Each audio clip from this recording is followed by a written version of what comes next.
Budget প্রসঙ্গে CPD একটি মন্তব্য করেছে আজকে যে বাজেটে যে নবায়নযোগ্য জ্বালানি সেখানে যথেষ্ট বরাদ্দ রাখা হয়নি, এমনটি অভিযোগ করেছে সেন্টার ফর পলিসি সিপিডি।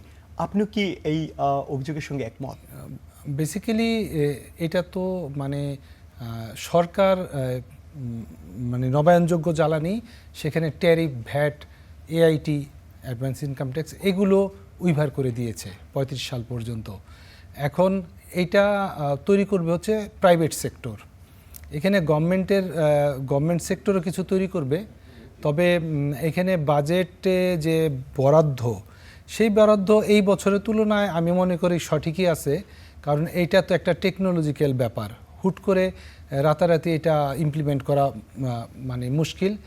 বাংলাদেশে বিভিন্ন জায়গায় 50 মেগাওয়াট, 100 মেগাওয়াট, পিডিবি 10টা প্রজেক্ট ফ্লটিং করেছে, টেন্ডার করেছে, ঠিক আছে। এগুলো হলো প্রাইভেট সেক্টরগুলো বা ফরেন ইনভেস্টমেন্টগুলো আসবে, তারা ইমপ্লিমেন্ট করবে। এটা বসাইতে গেলে 6 মাস 1 বছর সময় লাগবে গ্রিডে বিদ্যুৎ আনতে। তো এই বছরের জন্য এটা ঠিক আছে, এটা পরীক্ষামূলকভাবে শুরু করবে।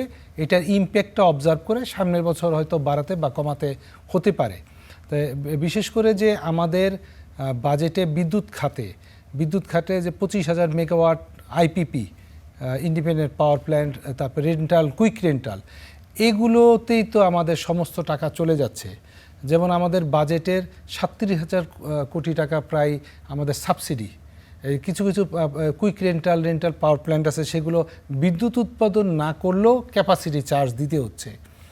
মানে যারা এটা পলিসি যখন করেছিল বিগত সরকারের, তারা জানতো যে আমাদের দেশে ন্যাচারাল গ্যাসের ক্রাইসিস হবে, সেই জন্য তারা ওই পলিসি করছে যে আমাদেরকে মানে আপনার যে আইপিপি, রেন্টাল, কুইক রেন্টাল, যে এই তখন বিদ্যুৎ কেন্দ্র বন্ধ থাকলেও আমরা যেন মানে টাকা পাই, মানে ক্যাপাসিটি চার্জ, এইভাবে তারা পলিসি করে গেছে।